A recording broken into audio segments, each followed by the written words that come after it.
the actual, like, only Twitch streams. Because most of the audience is on YouTube. Yeah, exactly. That's where you built it, so makes sense. Oh. Alright. Hopefully, this goes well. Hey. No, wait, I'm green. What? We already had an issue. Jeez. I'm good on this one. Just in case someone comments on that mug.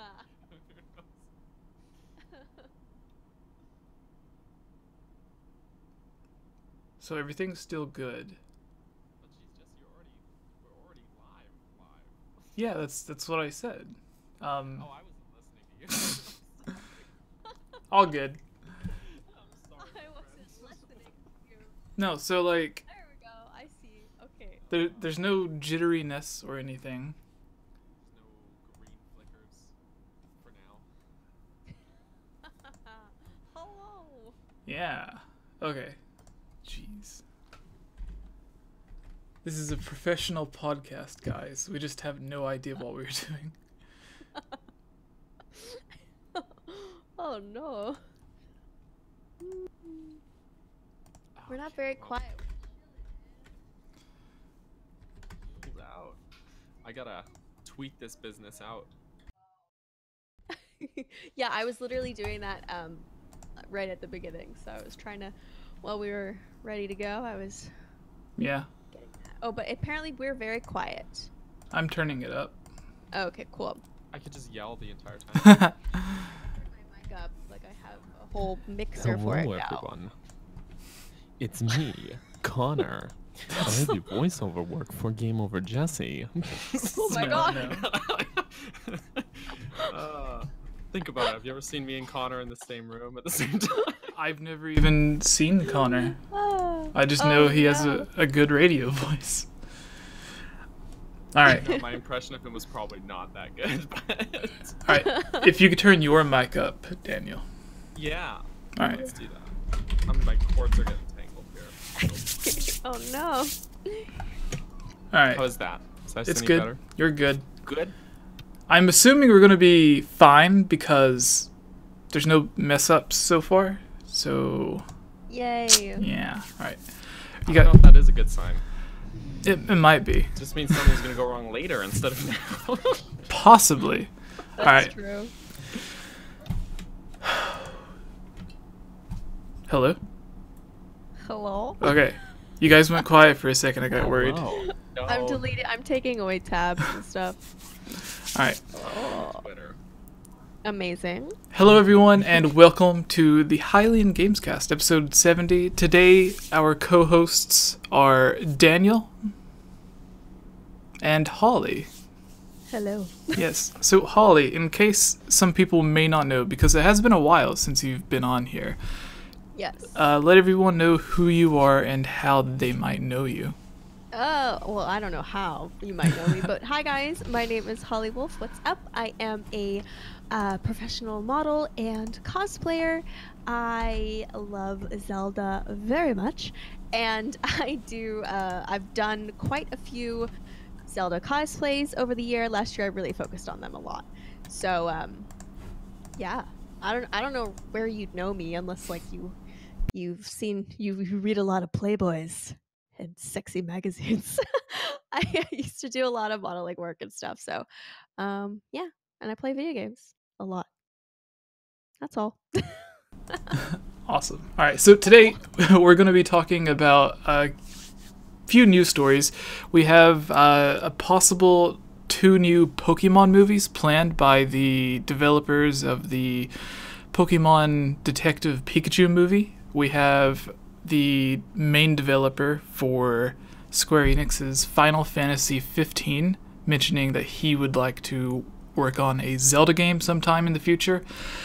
If we have time, we have some Zelda theories that we're going to discuss. We have a list of some okay and some really bad Zelda theories. We're going to go through, pick out either our favorites or the dumbest ones, and just talk about it for a bit, since you guys seem to love when we do that so much. And then we're going to end with the Zelda mailbag, answering all of your Zelda questions. So, let's begin with the Pokemon movie news. So this comes from Nintendo Enthusiast, where they say, rumor, live-action Pokemon Red Blue film coming for Pokemon Cinematic Universe. Already that sounds awesome. Everyone's if true, trying to get in that Marvel game. Yeah. Like, if true, that seems awesome, but it seems like it's too good to be true. But if the Detective Pikachu movie comes out and is a huge success, then they would just be stupid not to do follow-up Pokemon movies. So the article says, we got this covered as a... Oh, there's already a typo there. As a source that claims films very loosely based on Pokemon Red Blue are planned for production, the intent is allegedly for Pokemon to exist in the same universe as Detective Pikachu, and for it to be a start of a Pokemon cinematic universe of sorts. To reiterate, this is all very much rumor. On one hand, I can totally see this happening. Everybody wants to strike gold like the Marvel Cinematic Universe did. That being said, nobody else has struck gold like Marvel has yet, including DC and Universal. Could Pokemon succeed where others failed? Absolutely. Do I particularly care if it actually happens or not? God, no. It's okay for standalone, high-quality movies to exist. They don't all need to be part of some greater fabric in the cosmos. Anyways, let us know how you feel. So yeah, basically, there's a rumor going around that they have plans for a real Pokemon movie, based off of the anime or the cartoon, the manga, the games, all of the source material that we know from being a kid. Basically the same story that they recently remade with Pokemon Let's Go Pikachu and Eevee. And as I mentioned before we read the article, I think it's an obvious thing to where if they didn't do a follow-up, if this is a success, then they would be stupid, because they're just leaving money on the table. And it's the same with Nintendo working on the animated Mario movie. I almost said animated Pokemon movie, but there's like a new one of those almost every year. But the animated Mario movie that Nintendo is working on, if that is a success as well, then it would be stupid for them not to do a follow-up or take another property like Zelda, Metroid, or whatever, and do a movie or a series with something like that. But if it comes out and it's a complete failure, then they're just going to scrap all of these ideas. We've seen that with like Marvel and DC when they've mentioned that they have plans for like a movie to come out with 2 or 3 sequels or something, and then the first part comes out and it's just a complete failure, or it gets a lot of mixed reviews, so then they scrap the idea to move on. I think we've seen that with like, there's supposed to be a bunch of Batman sequels and Superman sequels that were all tied into like the Justice League series, and most of that's been scrapped in favor of like Wonder Woman, and now Aquaman was a huge success. So anyways, Holly, starting with you, what are your thoughts on all of this? I don't know, like, Pokemon is just, I don't know, live action things scare me. So they really, really do. They could either be extremely amazing or fall extremely short. And I don't know. They could come out looking terrifying like Mr. Mime in that Pokemon trailer. God, I never want to look at Mr. Mime ever in any context. Right? Yes, terrifying. Not even so much like the Pokemon being like CGI and whatnot, but I personally am more afraid of the actors who would play the main characters and people that we know within the series that have been animated so far, and having real actors play them is always a gamble because it's extremely hard to do, especially when you have someone or like a company that has such a older fan base and we're used to such like nostalgic feelings for certain characters. So it would be, I feel it would just be met very mixed from the audience in general. Some people will love it, some people will not. Like, you'll never be able to please anyone. But I don't know. It scares me in general when you think of live action things. My favorite movie, for example, as a child was Beauty and the Beast. And I love Beauty and the Beast. And when Disney recently did the remake, I was just kind of like, well, this is great, but you know, the wonderful main actress who played Belle sucked. We all know who that is. But I'm a musical theater major, and I'm someone who loves singing and well-trained vocalists. And you can't have Hermione Granger, who can't sing a day in her life, playing a character who was originally classically trained. You know what I mean? So like, you're gonna have people like me who are extremely picky, and they're like, no, this doesn't work. Yeah, I think auto-tune is completely fine, but if you want to get someone to play the role of a person who is known for all of these songs that are in a movie that is a musical, then you need to find an actor that's not just famous, but maybe one that's famous that also knows how to sing really well. And that's the hard thing with when you're adapting child movies that were animated to real life movies with lots of CGI for like Pokemon and stuff, because not only will they want it to succeed, but they might do the same thing. They might go with actors who are already very established to help carry it, or what they think might carry it, as opposed to doing something a little bit more risky and hiring newer actors, people we might not know, who would then might carry that role extremely well, because then you associate that person with, say, Ash forever. You're like, oh my god, this is Ash, but that actor is like brand new or something. You know what I mean? So it's always difficult when you're casting roles, depending on whether they go for established actors or new people who then can become extremely famous from that one role.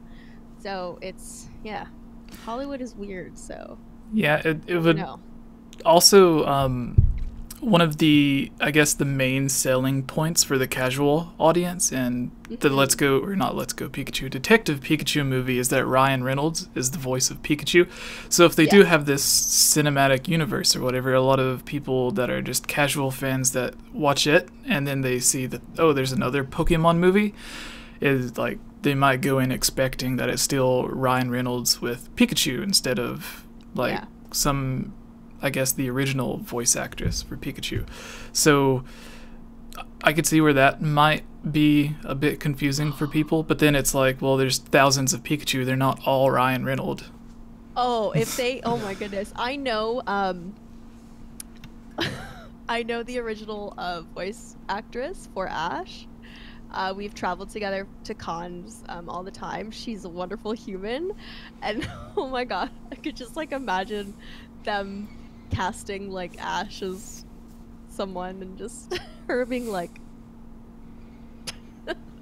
because she's done that with some of the other people that have voiced him after her. Oh. Maybe not cause any unnecessary drama. Shade. Oh boy. But yeah, Daniel, what are your thoughts on all of this? Are you foaming out the mouth for this? I don't know. Pokemon movie? I don't know if I am, to be honest. I don't know. Not everything does need to be like this big, connected cinematic universe. But Daniel, it's Detective Pikachu. Detective Pikachu. Don't you want to see Mr. Mime again? I never want to look at Mr. Mime. No, even worse. you could have that bad Ditto that can't quite like transform, so his eyes are really beady. Have him transform into a Mr. Mime, so it looks even scarier. This is the worst. But like with Detective Pikachu, like regarding the whole like style of animation, I think like overall Pokemon works better animated or cartoon or anime or. But I think it kind of works for Detective Pikachu because it almost is satirizing Pokemon in itself, and so it kind of works because you don't have like the normal sort of Pokemon setup where you've got a trainer who's going out and doing everything. You've got this one who should have maybe been a trainer, and then suddenly the Pikachu is Ryan Reynolds and he's mouthing off to him and stuff. So it's almost, sidelining. Yeah, Pokemon it's more of a standalone. Yeah. It can easily be a standalone. Yeah. So for that, like to be its own standalone film, I'm all over that. But to try and build this really live action, super heavy CGI Pokemon cinematic universe just seems like very ambitious, but I just can see it falling flat very quickly. I don't know. Especially because Pokemon fans, their reaction to new stuff is not always the best. Like we've seen, they had the that Pokemon movie where Pikachu had a voice actor. Oh, I just watched for that. like one line. It was like one Again, line, the wasn't other it? day. People went nuts about It's that. not good. And like I'll acknowledge that it isn't. It's not good. But the reaction was maybe a little more heavy-handed than it needed to be. So I could see if they were trying to do something nuts with this PCU. I'm gonna call it the Pokemon Cinematic Universe. I feel like it's just gonna fall flat on its face very quickly. And it's sad because I like Pokemon. I'm not a huge Pokemon fan, but I like Pokemon, and I'd be sad to see something like that fail because the other Pokemon movies are enjoyable enough. They're not like super well thought out, Christopher Nolan thought-provoking movies, but well, they are written for like time, 8-year-old kids. So that's not the point.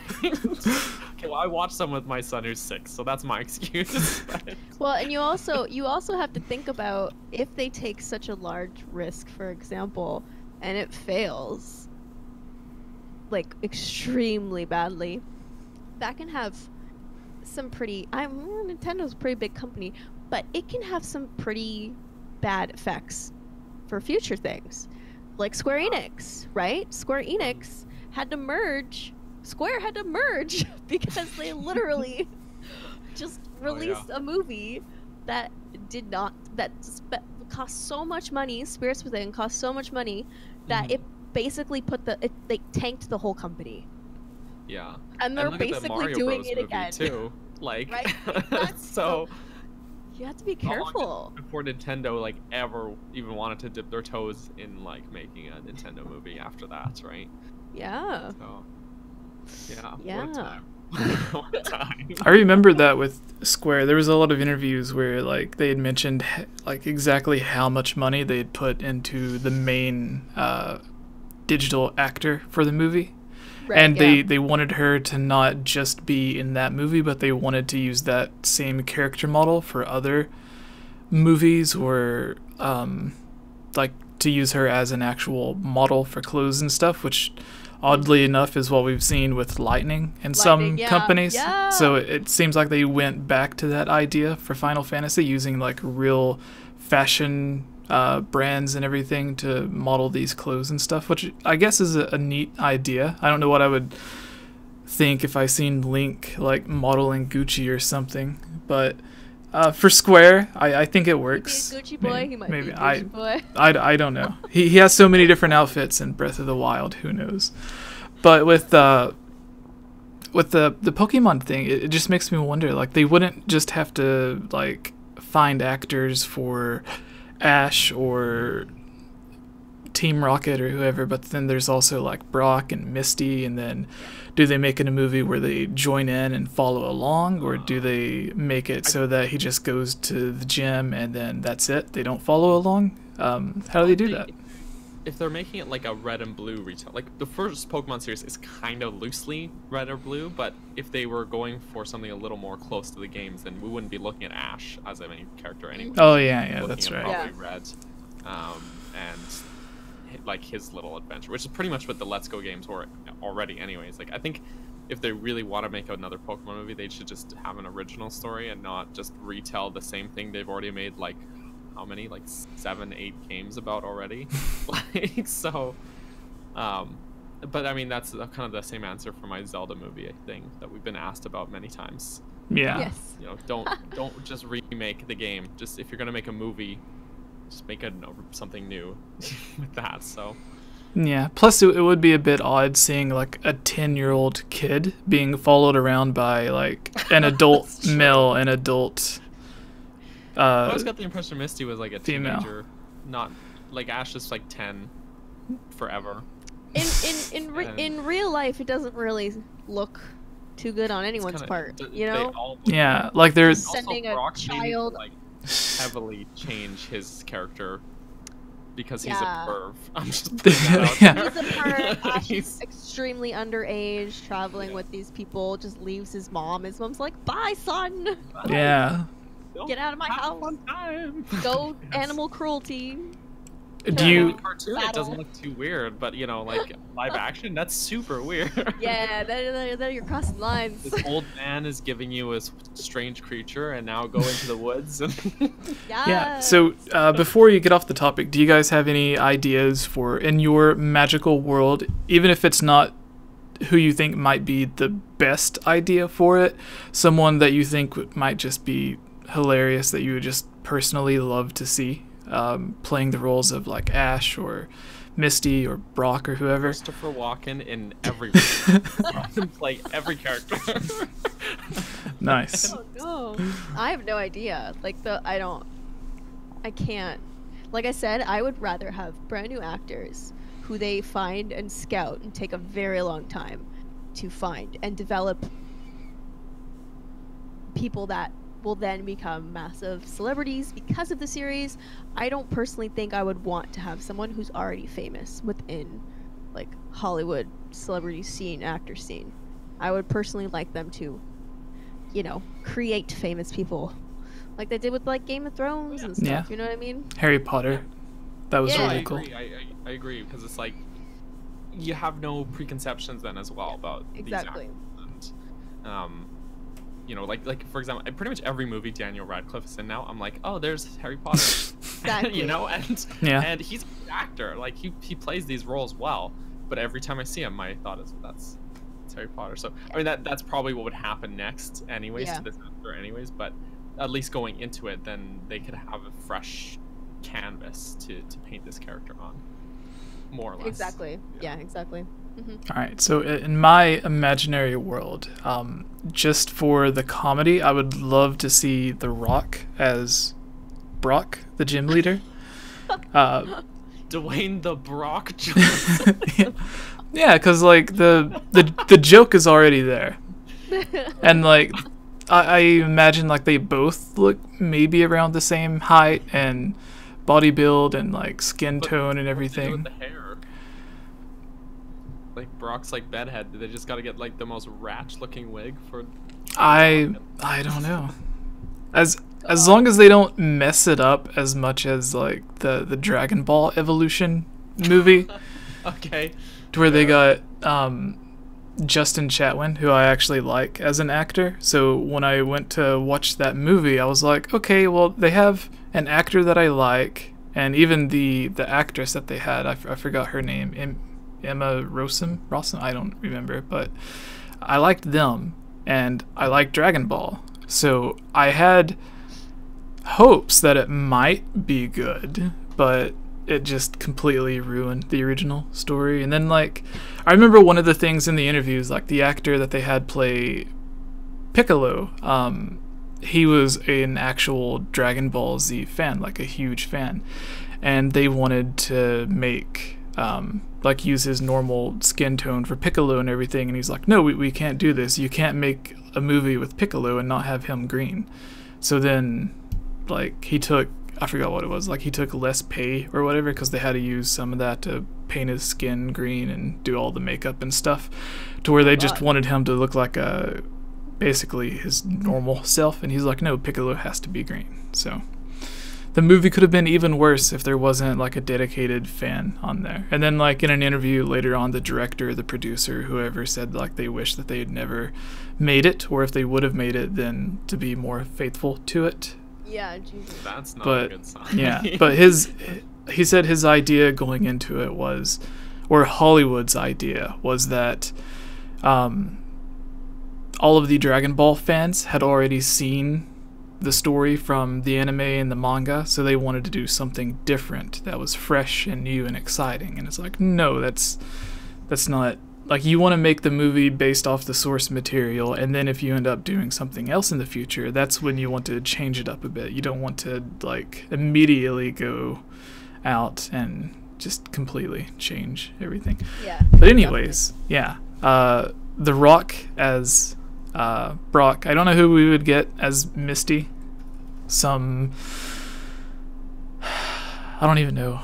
But whenever I think of any movie that has like a younger actor that is just supposed to be on an adventure walking, I keep thinking of Lord of the Rings and getting that same actor, just because I can't really think of anyone else that would be entertaining just to see like walking around all of these places. But anyways, we can move on to the next topic if you guys want. Daniel, did you get the that negative zone thing? Do you know what that is, Holly? No. No. Minus world. Oh yeah, it's basically like a crazy glitch for the original Zelda game that someone found, to where so like the overworld in the original Zelda, there's memory for the like basically there's memory for a square, and the Zelda game only uses like the top half of that square, so everything below the map, it's still in the game, but there's nothing programmed there, so it just takes like random things from different areas and like puts them all in together. Okay. It's weird. Yeah. It's whack. It's whack. Yeah. Sure. I mean, this is a really new discovery, but it was something that was very well documented with Super Mario Bros. On the NES. Yeah. The minus world is what people kind of. Yeah. There's a video. because- If you can send the article to Holly. Yeah, definitely. And I I'll then- put it in the Google Doc, but here I'll just Okay. throw it Okay. in our Oh, I little got it. And then Discord chat. maybe So- Holly can like look through the video and skip through it while you read off the article or whatever. minus Yeah, one. sure. All right. Minus world. Minus one discovered. That's the one. Okay, you want me to start on this article? Yes. Doing that podcasting? Okay. This news actually comes from Zelda Dungeon. That's a website. All right. Before we begin, no. because it's related to the last topic in the chat, Tony says Holly would be the best for Officer Jenny. Whoa! Oh, she's sexy. Yeah, but then you would have to play like a million different roles because they all look the same. But they all also act the same. Like they are. Oh, yeah, there you go. I'd be good for that. Yeah, Did you just- guys notice my cute little Misty shirt too? Oh, yeah. I didn't even know we were talking That's about. a Talking about the Pokemon. tatted up Misty. I know Yeah, she's sexual. It's like Look at Miss. girl, Misty get it? in, like, Wait. how much? Like 10 years after the games. Yeah, She's still holding down the gym, but she's hardened. yeah. seen She's some become shit. an alternate model. You know, she's a suicide girl now. She's seen some stuff. She's done some people can things. dream of. Oh no. All right, you can begin, Daniel. All right. Yes. Okay, so this article comes from ZeldaDungeon.net, that place I used to work, and the article is the Minus World was discovered in The Legend of Zelda for NES. So one of the most well-documented glitches in the original Super Mario Bros. Is a hidden stage referred to as World -1. People have colloquially nicknamed the Minus World because the number doesn't load properly, so it says -1. But it's an ever-looping water level that can only be reached by glitching through the wall in World 1-2. While players were never intended to access this, Minus World has become something of a curiosity from the NES era. While it would seem that Super Mario wasn't the only tentpole NES title that contains a glitched Minus World, a recently discovered by YouTuber Skellux, a Minus World can actually be accessed in the original Legend of Zelda as well. The phenomena, which has come to be known as Minus World, such as the world popularly discussed from Super Mario Bros., is actually a hidden depository for in-game data. Apparently, several games from the NES contain their own Minus Worlds, and Skellix has made it his mission to explore as many of them as possible. The first Minus World on Skellix's list was found in Legend of Zelda using a cheat device to allow Link to walk out of bounds and find a clever way around grid-based barriers in the game's code. This glitch sleuth was able to fully explore Zelda's Minus World. The Minus World, everything from the environment to the enemies to the NPCs all appear distorted and glitched out. What would you expect from a glitch world never intended for gameplay? Skellix spends quite a bit of time exploring the Minus World, so be sure to check out his video, etc., etc., etc. So yeah, basically, if you've seen, there's some really good Minus World videos about Mario. This is the only one I've seen about Zelda, but it is really cool to see because everything is just out of whack. It's like there's no rhyme or reason to where anything is. And there's like you see Octorocks, but they're like the two halves of them are switched, so there's the inside on their outsides, and Oh no! it's a mess, but it's neat to That's see because it's just amazing. basically a bunch of stuff that's just the game is like, oh, I gotta load something. There's a really funny part actually. I have to skim through the video to find it here, but there's a part where he goes into a cave. Oh, I think I found it. It's like at the 2 minute 16-second mark where Link will go into a cave and then the person in the cave is like loaded, split in half, and just they're just split in half. It's Aw. weird. It's really weird. So Yeah, Those poor things. it's almost the same concept as the missing no Pokemon glitch from the original Pokemon Oh, games, yeah. and people have found other ways to kind of access the missing no glitch in future Pokemon games, but it's the same idea to where the game isn't designed or programmed to load anything in that area or for that whatever it is that you were doing. It's not programmed for you to do that. So when you do that, the game gets confused and doesn't know what to do, so it just grabs random data from other parts of the game and tries to put it together. So like you'll see enemies that are using different attacks, or you'll see just the normal NPC model doing an attack while they're walking across like the mountains or the walls that they're not supposed to be walking on, or the ground itself. And then there's a bunch of like messed up dungeons that you can go into, or you could go into a cave and that ends up being a dungeon, or a dungeon ends up being a shop. Just like some really funky stuff that, imagine like a nightmare world. Like if you just got really drunk and then tried like piecing everything together in the Zelda game. That's kind of what it looks like. Very creepy. Yeah, that's a weird way to put it, but you're not off the mark. Yeah, it's not a useful glitch like some of the others where No. like you can get like items and stuff early, or like do stronger attacks and stuff. It's not useful at all. It's just for fun. But it's really cool. Yeah. Like it's just I'm just getting this imagery, like since you said that, of just this programmer at Nintendo, and he's just wasted out of his mind, and he's just like clicking basically random stuff. I gotta finish the game. yeah, it's like if they had the original Zelda in the same way that they had like Mario Maker or something, and they were just like piecing stuff together. Or- That's Yeah, basically like a Zelda maker, but then you gave it to a toddler and was like, make a level.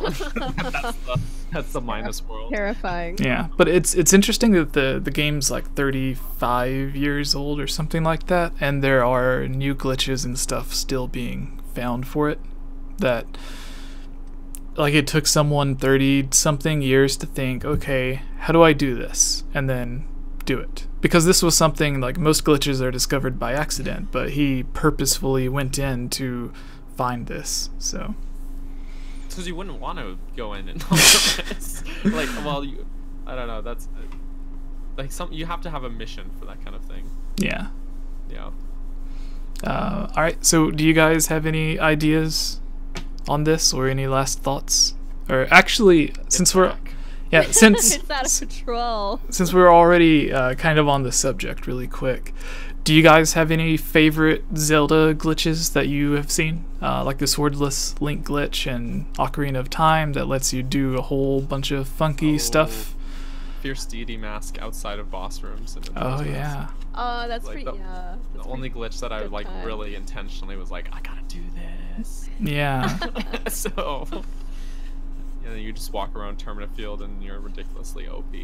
Yeah, everyone that you talk to is like they don't have a They don't have response program programmed. dialogue. So like some of the people that you talk to, it's almost like Nintendo programmed them to like, if there is no optional dialogue, then it just like defaults to like whatever the creepy lines are, to where like you shouldn't have done this or something like that. What? Yeah, and then some of the people will like, some of the people that you talk to will like crash the game and stuff. But there was, I combined that glitch with another glitch to where you could have Epona inside Clocktown. Oh, did you ride on Epona as Fierce DD Link? Yeah, that's the video that I ended up. Yeah, so like so I combined the two glitches to where I was playing as Fierce Deity Link, and the way that one of the ways you get Epona inside Clocktown is you save at an owl statue on Epona in like at the owl statue that's close to the ranch. And then on another game, you save at the owl statue in Clocktown. And then when you load the game up, the statue or the save game inside Clocktown will be on Epona. Like it'll mix up like which save file is riding Epona for some reason. So you do that, but before you do that glitch, you have Fierce Deity in Clocktown saving at the owl statue. So when it loads up, it has Fierce Deity Link on Epona, which doesn't make sense at all. No. And he's like, she's too small. Yeah, since his character model isn't made for it, like his legs are spread in a really weird way, and he's like hovering 3 or 4 feet over I Epona. have to find this video now. This is on your channel? Yeah, I'll send Fierce Deity on Epona.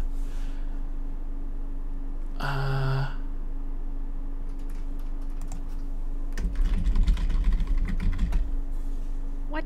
No. I think I found it. Maybe. Yeah. That's the right one. Here it is. Alright. Sent it to you guys. So you guys can just like skip to the end of that video and then you'll see it. Oh. Dope. And the crazy thing is like where his B button is automatic to where he always has his sword drawn, but when you're on Epona, that's the one that you use to shoot a bow. So like the game glitches to where it always thinks that you have a bow, which Fierce Deity Link does not have a bow. So it's really weird, but it's really cool. This is ridiculous. I'm gonna put that link in the live chat there. Yeah. This is ridiculous. It is ridiculous. Yeah, but with legs. with Zelda glitches, there are also some really cool Breath of the Wild glitches, like people getting off the Great Plateau early and stuff like that, or infinite weapons, where you can cause enemies to pick up your weapon and then do something to where it causes them to drop the weapon, but they're still holding the weapon, so now there's 2 weapons, and you can use it to like duplicate weapons and stuff. It's really cool. Man, this video old. The end card says Zelda NX News. Damn. Oh yeah. Damn. Yeah, that's from like 3-4 years ago. Yeah. Do you guys remember that when everyone like the code name that Nintendo gave was just the Nintendo NX, and people were like, what does it mean? Is it Nintendo Cross, where it's like cross platform? Anyways, the next thing. What's on next? Square News. Cool. Holly, would you like to do this one? Oh, what am I doing? So Do it. the way that you do it, you just like kind of introduce yourself, and then you like on this one, it's the Final Fantasy or the Square Enix thing. You would just be like, "Hi, my name's Holly. Today we're going to be talking about from Cinema Blend, Final Fantasy 15 developer wants to make a Zelda game," and then you would read like the first. No, I don't want to do it. You've already done it now, Jessica. I'll just continue as Holly. Alright. Would you like to do it, Daniel, or do you want me to do it? Just the first. You go ahead. You go ahead. You do that. I'm gonna eat this quesadilla. Nice. Is that what you had for dinner? You cooked quesadillas before the podcast? Nice. It's not exactly the pinnacle of culinary skills. What did you have, Holly? Very easy to Because make. you also made dinner before, I right? had pizza. Nice. All right. Very healthy dinner.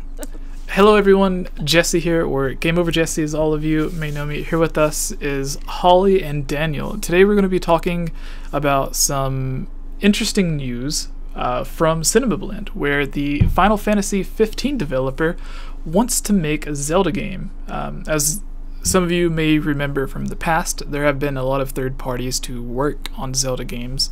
Most famously, I would say, is Capcom, who worked on the Minish Cap, the A Link to the Past remake for the Game Boy Advance, with the Four Swords bonus game. They worked on both Oracle games. There was also a third Oracle game planned that ended up being cancelled. So Nintendo's had a lot of third parties in the past work on Zelda games. So this isn't too out there as an idea. I would say Hyrule Warriors would be more of a crazy concept than Square working on a Zelda game, especially since Square worked on their own Mario game a long time ago. But anyways, the article says, if given the opportunity, the director of Final Fantasy 15 has expressed a desire to work on Nintendo prized Legend of Zelda series. The admission came during a publication celebration where they asked famed developers some questions that would surely spark a lot of internet-wide discussion. Nintendo Everything picked up the quote from the 600th issue of Dengake PlayStation. I don't know how to pronounce that. Do you know, Holly? You've been to Japan. Do you know that word? That does not mean I can pronounce things. That's all you need. Yeah. You've been there? We need Shay from the Discord since she's, like, moving to Japan to work. So, yes. yeah. She No, very good at Japanese and English. So you never picked up on any, like, speaking skills or... Nope. No? Nice. All right. So, a Japanese trade publication that interviewed a number of renowned developers in the East for their milestone. Final Fantasy XV's current director, Hajime, I don't know, Tabata. Please forgive us. Please forgive me. Don't hate me for mispronouncing all of these. Yeah. So Tabata, I don't know. Yeah, Mr. Tabata was asked what game series he would like to work on, and he answered with the following. So they have a single quote here saying, "The Legend of Zelda series, I'm not quite sure why myself, but a Zelda game with the technology and know-how of Final Fantasy 15 is the game I wish to create as of this moment." So I think there's a lot of developers in the past that have said they would like to work on the Zelda series, just because everyone that's working on games now most likely grew up being inspired by Zelda and Nintendo. So it kind of makes sense that they would want to work on it. But to make this a bit more interesting, I want to turn this around and ask, which third-party developers would you guys like to see working on a Zelda game? For me, this is almost perfect because mine would be the Final Fantasy development team, teaming up with another Square published team, which is the team that makes the Tomb Raider games, because there's a lot of dungeon-like areas in the Tomb Raider series with similar puzzles. It's a lot more graphic and violent than the Zelda series. Like if you fail a dungeon in Zelda, like she doesn't get spikes through her chest with like a really awful looking face where she's bleeding out. But you get stuff like that in the Tomb Raider games, and then I would just like a mix of that style to where it's like a really realistic, detailed world, but then you have like the Final Fantasy art style, which is really detailed, realistic anime art style. So if they could make a Zelda game in that art style with some of the puzzles and open worldness of like Final Fantasy 15 mixed with Tomb Raider, that would be my idea of Zelda game. So I would really like to see that. But what about you guys? Starting with you, Holly. I don't know. Besides Square, because I really like Square Enix.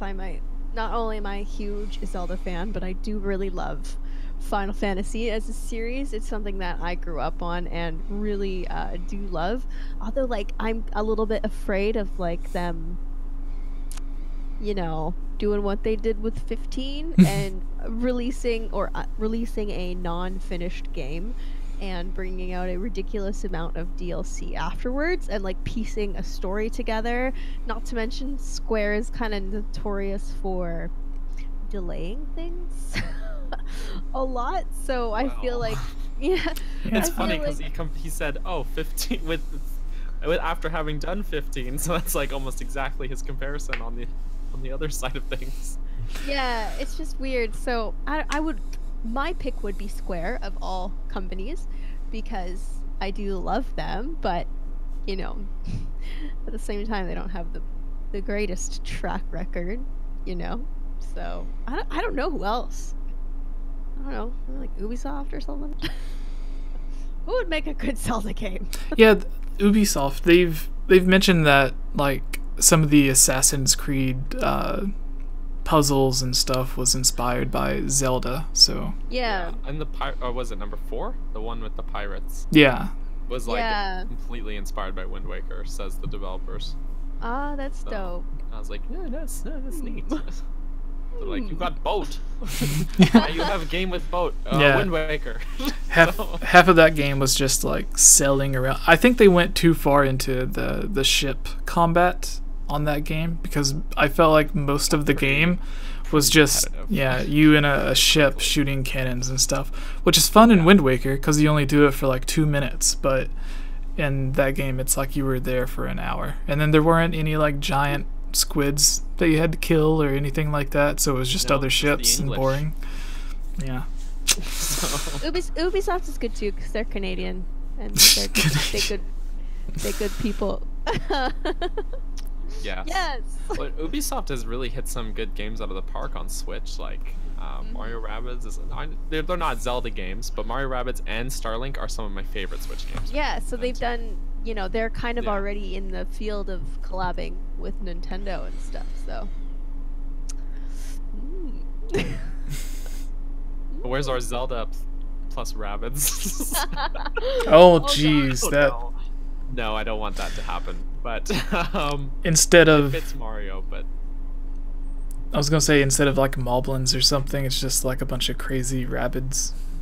And then like instead of Rabid Donkey Kong, it's Rabid Beast Ganon. Oh no. It's just like flailing around. But Mario's goofy, so it worked. But exactly, yeah, it does work. It does definitely work. So. That's so horrible. Yes. Okay, what about Capcom? They've already made a handful of Zelda games, but I really like the Capcom Zelda games. And they like even like had a prototype Wind Waker, 2D Wind Waker idea, didn't they? Was that Capcom? Jesse? We did a podcast about that. It was like a year ago. I don't remember who. I think it was Capcom. Yeah. They got shot down by Nintendo. Oh, yeah. no. Like a 2D Wind Waker adaptation, and Nintendo was like, no. Yeah. Cannot. No, make Minish Cap. It would have been cool though because we never seen a 2D version of a 3D game or a 3D version of a 2D game.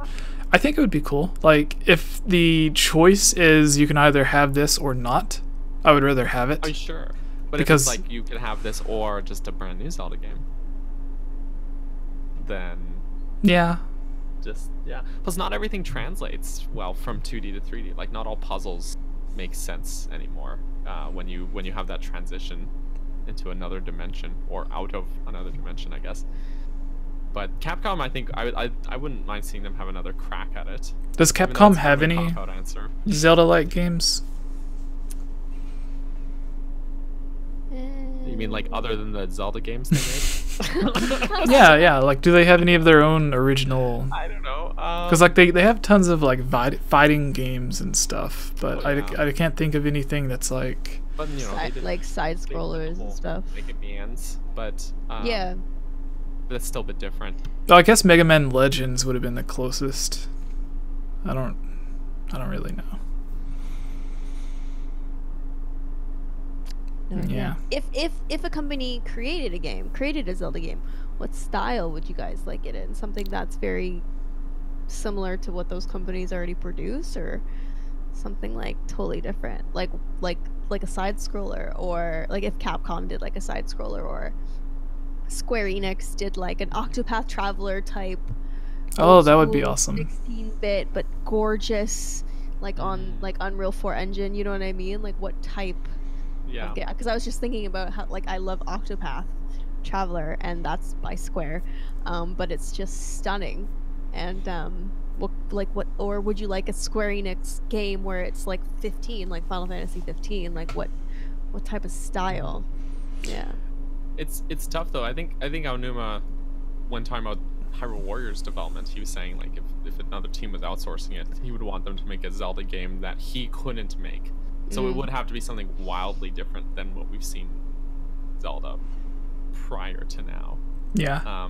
So yeah, I think the Octopath Traveler would have been a good idea then, because that's a very unique art style that we hadn't seen before. And if any game comes out in the next year or two that looks remotely similar to that, then it's going to be obvious that they just copied the look from Octopath Traveler. But having a game like that would look cool. The new graphics and the art style of Kingdom Hearts 3 that's releasing here in like a few weeks, like a Zelda game that looks like that would be really cool, especially if they did something to where like in A Link to the Past or Twilight Princess, when you went to the different world, Link would change into a different creature. Like he would change to Wolf Link if you went to the Twilight Realm, or he would turn into like the rabbit thing if you went to the Dark World, unless you had the mirror or whatever. Or no, I think you could use the mirror to... Yeah, the mirror is what you could transform. Yeah. So if they had something like that, but Kingdom Hearts inspired, to where maybe like when you go through one dungeon, you have to switch back and forth between like two different things, to where... So kind of like Majora's Mask? Yeah, kind of.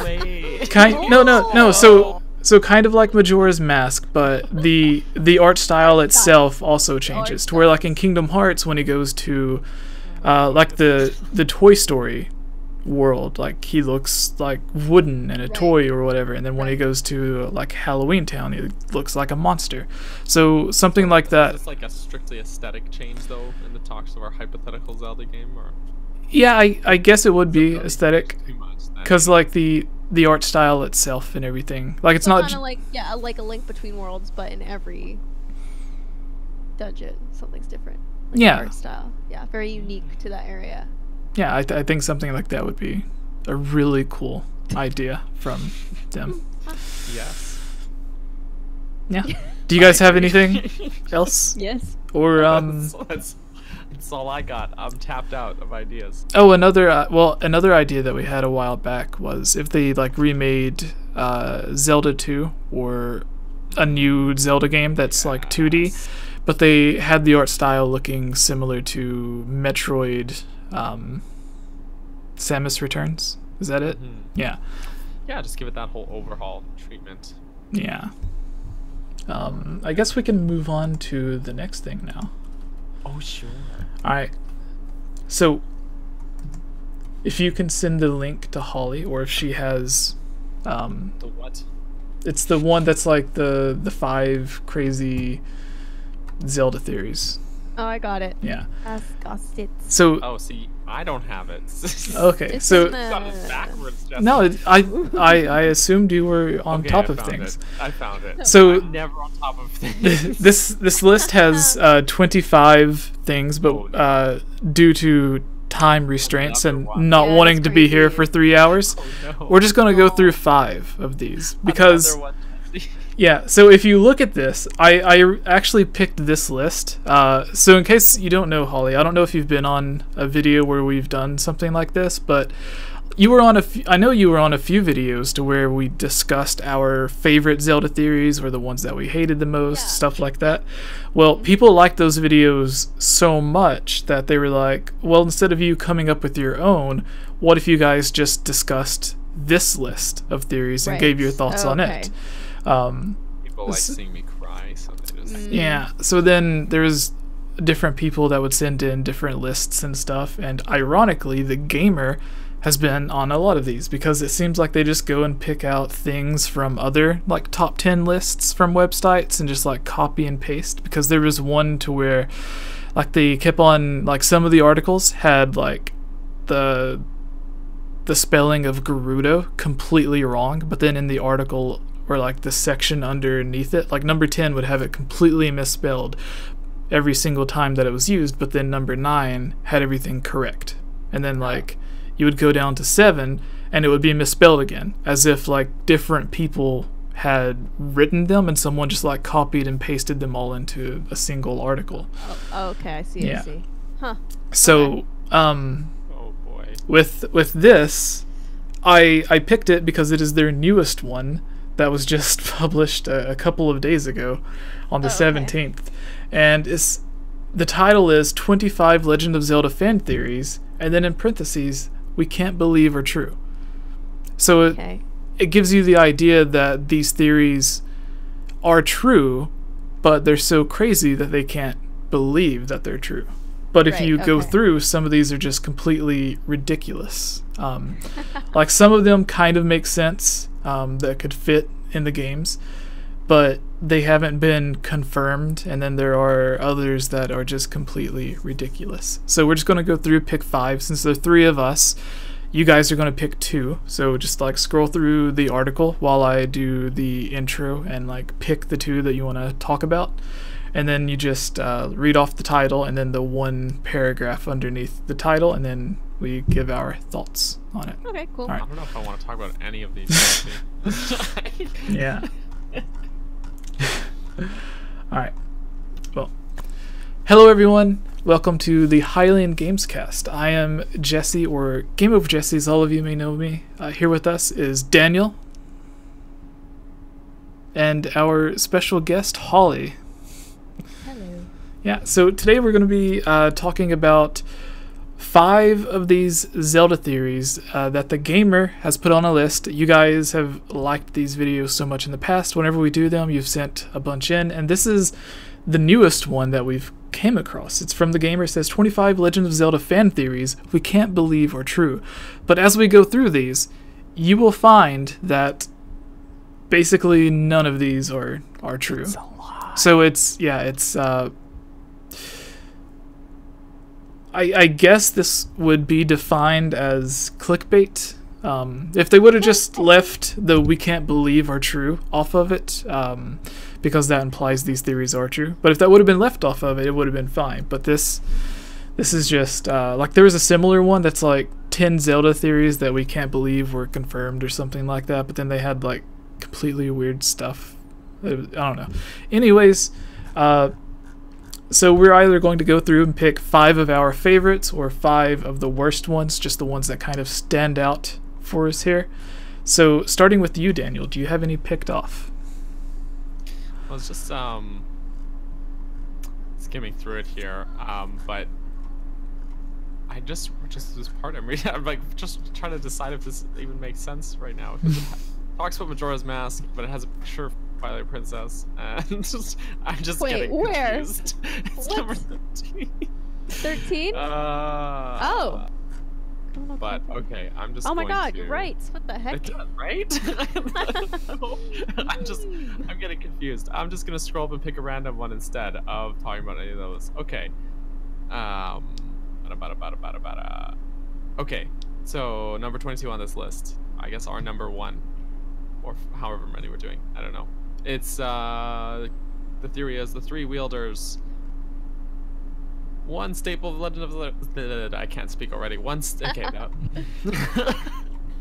This article, people, I don't know why they like us to read these, because they're all upsetting. But this is one staple of the Legend of Zelda series is that Zelda, Link, and Ganondorf always seem to find themselves pitted against each other in one form or another.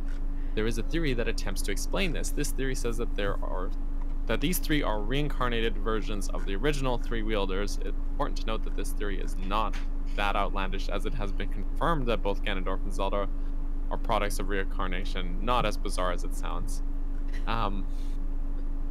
I feel like someone just kind of half knew the truth and just was like, yes, article. So, Not as bizarre as it sounds. it's not as bizarre. I swear. I like the language. It's like they're like really trying to reassure you. They're like, it's not as bizarre as it sounds. Oh no. I like the Keyblade he's holding. Okay, what? How is that? It's not relevant in any way to what. Link is master of the Keyblade. Has nothing to do with what I just read. Yeah, as you go further down the list, you'll see the titles have nothing to do with what they're actually talking about. Like some of them do. Like the Hero Shade one, it has a picture of him. Yeah. Stolen artwork, and you know, like that sure makes sense. But then there's the one where it's talking about Twilight Prince, or it's talking about Majora's Mask, but it has a picture of Star-Lord for some reason. I don't know. I don't know. Oh, I found a good one. The next one. Okay, I'm gonna do this one. Alright, I'm picking number 17. Okay. Inhuman Sales. I was hoping it wasn't the one that I had picked. No, okay, this is about Happy Mask Salesman. Okay. This eerie theory explains that the bizarre salesman who appears in Majora's Mask isn't exactly human. Many believe that he is either a ghost or the Grim Reaper himself. This theory is backed by both the 5 stages of grief and the Link is deceased theories, which will appear later in this article and claim that the salesman is there to help you through your journey to the afterlife. Whether or not this theory is true, it is important to state that every single thing, especially the Happy Mask salesman, are literally some of the most spooky things I have ever seen. What? Wow, really playing it up at the end there. This is the I most know. Yeah. spooky thing I have ever seen. Yeah. So the thing is, Oh, like, no. in that paragraph, it says like whether it's true or not or whatever. Like it says that, but then the title of the article is that we can't believe are true, and it's like, well, if you like, you can't make a I don't know, like the article name just like how did an editor like see that and be like, yeah, this is acceptable? I don't know. Yeah. But yeah, what are your thoughts on that though? Like, are you a fan of the Link is dead theory and stuff? Because like No. the simple thing is like, you know, Link in Twilight Princess is the descendant of the Link from Ocarina of Time, and if he would have died as the kid, then he wouldn't have been able to grow up to have a family, to have kids who went on to be like the father or grandfather, whatever, of the Link from Twilight Princess. Because for one, he was too young in Ocarina of Time to like have a relationship with anyone. So yeah, and then his skeleton when he's the Hero Shade is like, it's an adult skeleton, not a little kid skeleton. So And he suddenly got some like completely different armor than he had before somehow. yeah. Anyways, so what are your thoughts on all of that, Holly? I don't know. It's just I mean, it's. So that was one that you picked because it was a bit wacky. Yeah, I just thought it was funny. Sounds like a theory like an 8-year-old came up with on the playground. Right? Yeah, him being Like- like the Grim Reaper ghost and It's the stuff. Grim Reaper. Yeah, Yeah, my it's uncle works for backed by the Nintendo, it's 5 true. stages of grief theory. It's not backed by anything. Like, stop. Okay, Yeah. it's really like 2 separate things. Yeah, exactly. Like- Those are also theories. You Mhm. know, like, okay, backing up theories with other theories. Okay. That makes sense. Okay. So much- yeah. Wait a minute. Yeah. So this one that I'm picking, it also has to do with ghosts as well. No. So number 1 on this list says, "Who you gonna call?" A reference to Ghostbusters, because it says this theory attempts to solve, explain, and uncover the true identity of the ghost hunter that appears in Ocarina of Time. The Poe Collector is who they mean. This character appears after the Hyrule Castle town meets its maker, and the odd character decides that the rubble is the perfect place to open a shop. This theory states that the ghost hunter's true identity was that of the Hyrule soldier who occupied roughly the same location before the fall. Another theory suggests that the child who plays amongst the graves in Kakariko grew up to become the ghost hunter. And that second, okay, well, the first theory is just based off of him being in the same location as the soldier, and the second one is based off of him having the stick and having an obsession with ghosts, where the young kid also had a stick and had an obsession with like ghosts and spooky things and stuff. Yeah. So that's what the theory is based off of. So this one's a bit more believable. It's always interesting to think about who it actually might be, because the kid isn't anywhere when you're an adult. He doesn't have like an adult character model, so it's kind of curious on what happened to him or where he may have went. So this is something that is actually interesting to me, like who is he? What is his origins? Sadly, we'll never really find out, I guess. Maybe if we would have gotten the expansion or the original version of the game that was supposed to release, but who knows? What are your guys' thoughts on that? Yeah, No? probably the kid. Alright, Daniel. There's been plenty of talk about that already, so. Alright, well, back to you, Daniel. Oh boy. You, Daniel. This one's a doozy. This same woods, different name. Oh, yeah. Mind blower, guys. This theory claims that the Lost Woods and the Sacred Grove are the same location, just with different names due to shifting public perceptions over time. For those of you who don't know, the Lost Woods are a section of Hyrule which exists in a majority of games within the series. In the briefest of summaries, these woods are impossible not to get lost in, or at least very difficult to navigate. And anyone who finds themselves lost just for a bit too long will be turned into a monster. So the thing is that the Sacred Grove is like a specific spot in the Lost Woods, and that's not a theory. That's just like if you like go get like your copy of Twilight Princess out, and then you like just open the map and you just kind of like go in there, or you know, in Link to the Past, if you just go and open the map up, you just zoom in on the map, then you'll find that that's just how it is. So it's not even really a theory to Yeah. just It's almost like in Skyward Sword, if someone said like, oh, I think Elden Volcano is Death Mountain. It's like, yeah, it's like more theory than this is, though. Like that's even like, well, it's like couldn't even come up with an example as bad as this. I just found a great one. What the heck is going on? All right, Holly, finish us up here. Number 8. The cliche dream one. Some theories are incredibly complex and creative.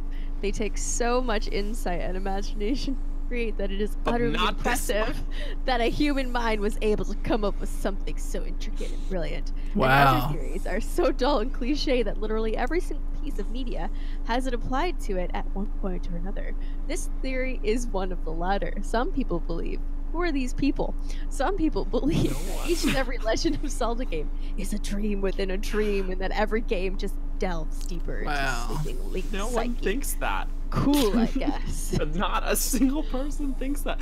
Who writes an article and they're like, here's some Zelda fan theories that I can't believe they're so. Here's some 25 Zelda theories. And they're like, here's a bad one for you. Did they say 25 and then they only found like 20? So they're like, oh crap. Oh no. Can't change the title. Yeah, exactly. You better just find some more. Dang it, I already made the URL. Crap. It's like, they're just like, well, here's a bad one for you. As if the others were good. I know, that was good. That was a good one. This hurts. This hurts me right here. Who wrote this? And right here. Let's write them angry emails. Daniel needs to come up By with a Zoe top Norman. 10 Zelda theories that make my head By- explode.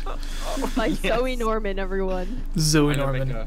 I'm gonna make a video. It's gonna be 10 Zelda theories that make me bang my head on my keyboard. All right. I think we can do the Zelda mailbag and just end it, right? Yeah. Awesome. End it. Yeah. Just end it. after that, it's kind of bad. I'm also a bit sad. Maybe it's because Gamer maybe chat just totally nailed it. Yeah. So you can see the pain in my face. So the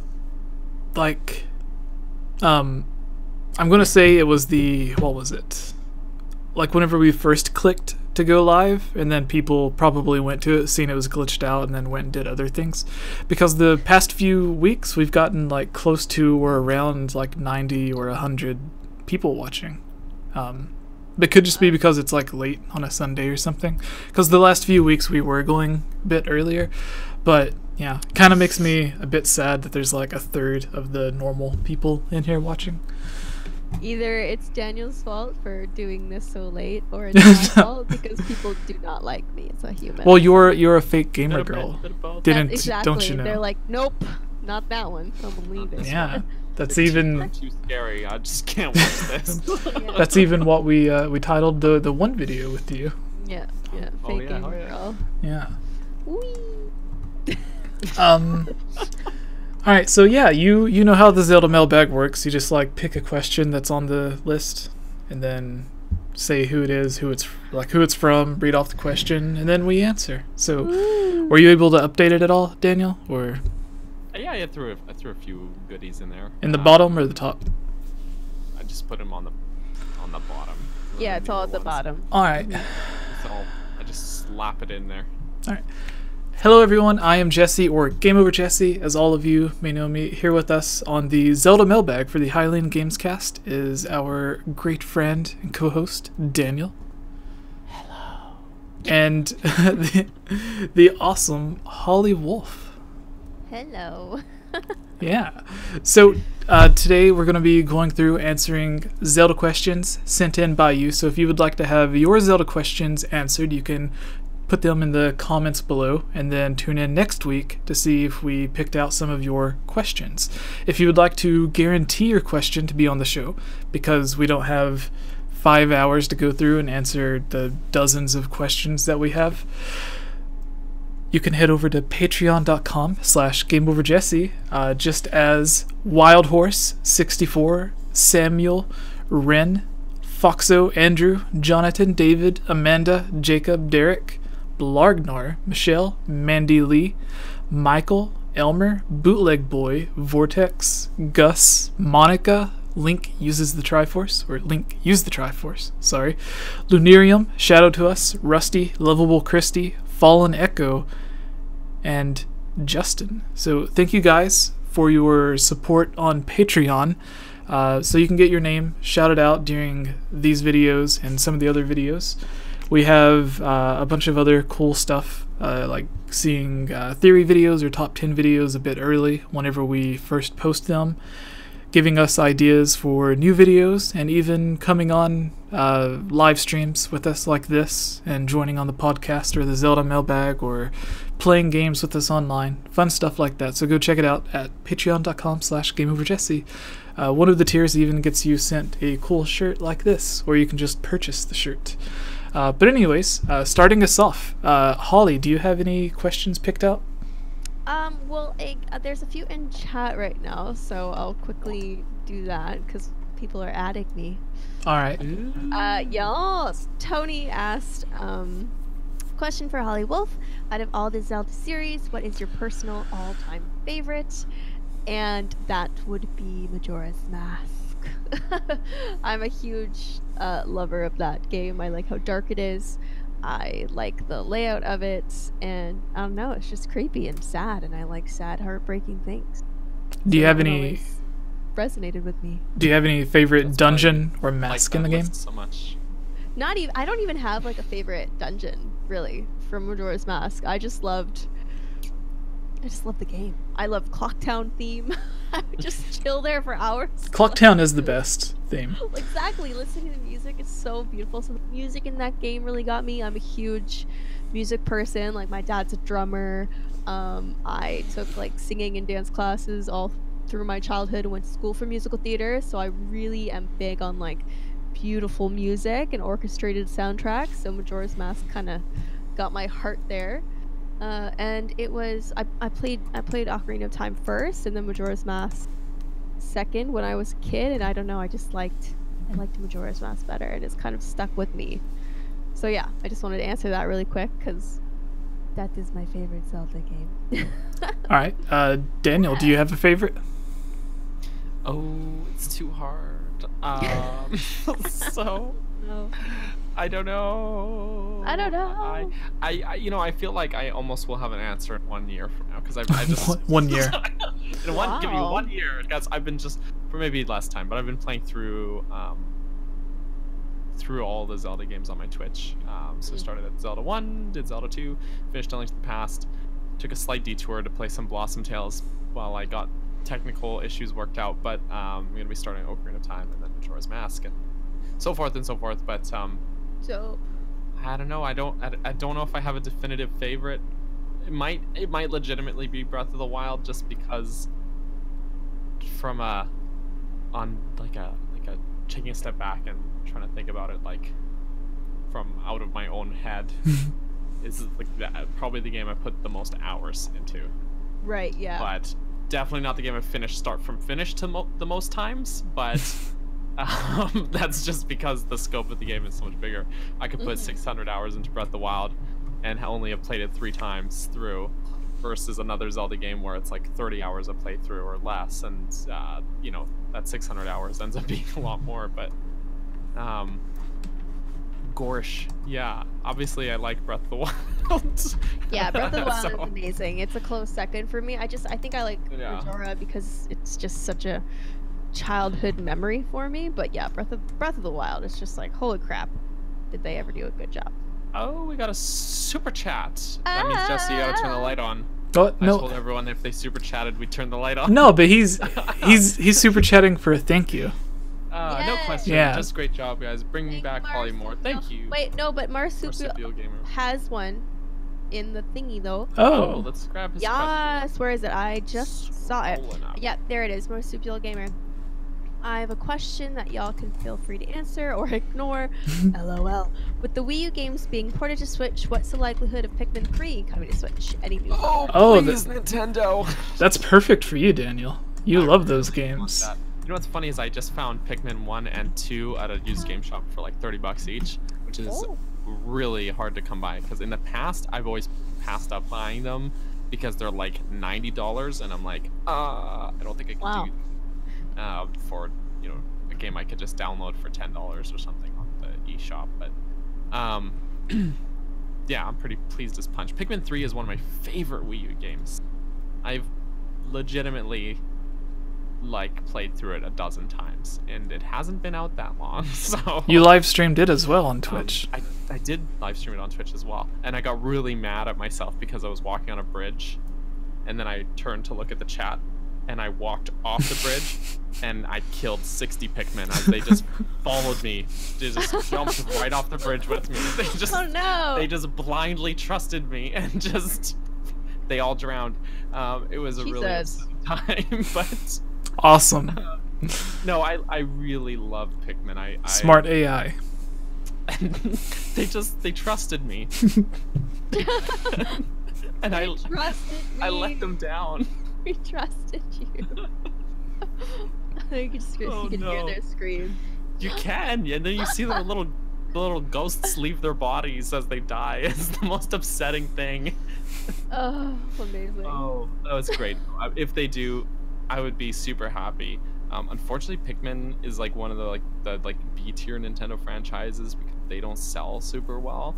But they're even though they're Miyamoto's brilliant brainchild games, but they're the oft overlooked franchise. But I love them, and the games are a little short, but they're super fun. Have great replay value, and a lot of other Wii U games have been ported over. And Pikmin 1 and 2 were both ported from the GameCube to the Wii.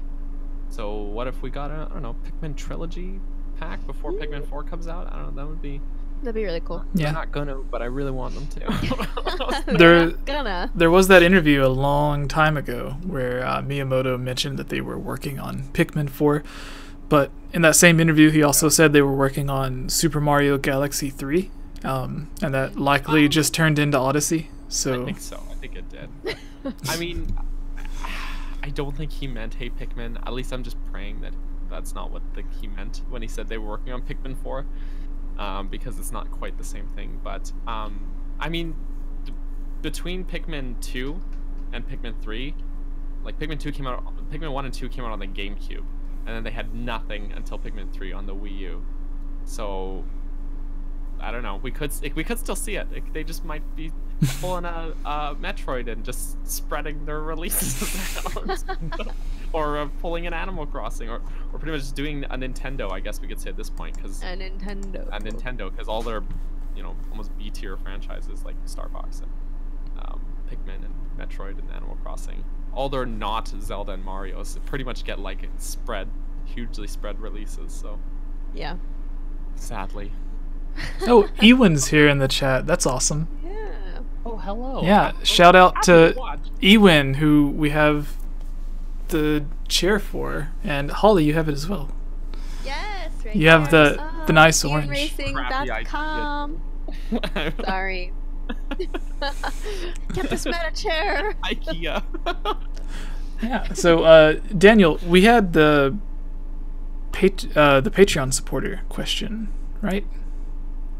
Yes. You mentioned it from Justin's question was a Patreon. Justin's in our Patreons. He had a question, and I found it. There we go. Oh, Justin asked if you could pick any 2D Zelda game to have a 3D remake. Oh, we were just talking about this earlier. In the style of any 3D Zelda game. Okay, hold on. This question's there's layers to this question. If you could pick any 2D Zelda game to have a 3D remake in the style of any 3D Zelda game, what 2D Zelda game would it be, and why? And what 3D Zelda game style would it be, and why? Okay, so onion of a question here. A 2D game remade to be 3D. Yeah. And then what 2D game and what 3D? What style of 3D? Okay. And why? Why, Jesse? 2D. Oh, there was that fan project of Link's Awakening. Yeah. Being built in Ocarina of Time's engine, and that looked really sweet. And let's see if that comes to fruition. I know it's on the DL right now though, isn't it? Because Nintendo's still gonna do the copyright. So, Yeah. Oh my gosh.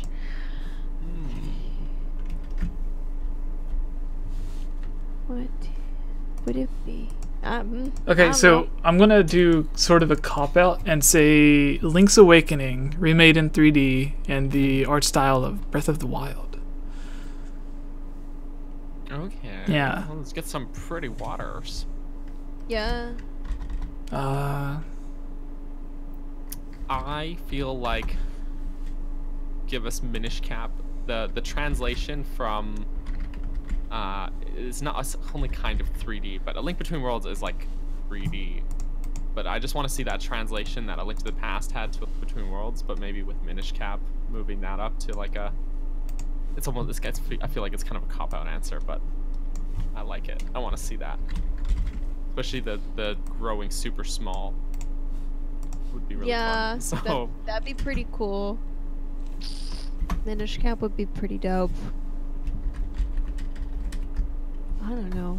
Does Link Between Worlds kind of count as a 2D game? I guess so, yeah. Yeah, like it's a 2D game, but it's 3D. But yeah, it's a 2D. I think everyone just like lumps the top-down games into 2D. Right. Yeah. I think that'd be really cool. As like a mix between like Breath of the Wild and something a little bit more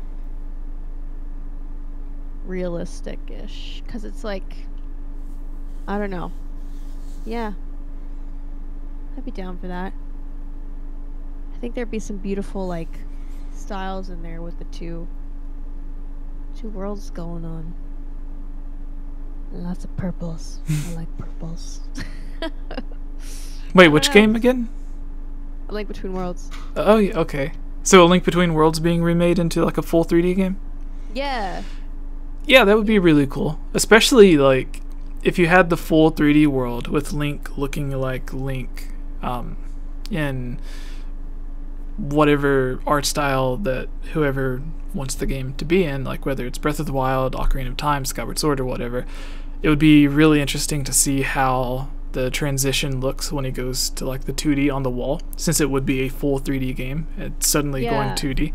Like, would it look more 2D-esque, like the original Zelda 2, to where it's like the adult tall Toon Link, but then he's still 2D, not Toon Link. But yeah, like it would be really cool to see how they did that. Especially like the one boss fight where you have to go 2D on a shield to like. It would be really interesting to see all of that in full 3D. Yeah, it'd be really cool. Yeah. What about you, Daniel? I said Minish Cap already. Oh, Yeah, did you you? already said Wow. Did I just? I must have blinked. Which art style? It's kind of a cop out, but Yeah. I mean, oh yeah, you know, Breath of the Wild is always a cool. I really like the style of that game, but I'm thinking back on it now. I feel almost like just because of the way the concept art and stuff is drawn, bringing it into maybe like Wind Waker HD style would probably suit the game better for Minish Cap, but yeah, but I'm a sucker for Breath of the Wild's art style, but Wind Waker HD looks gorgeous too, so.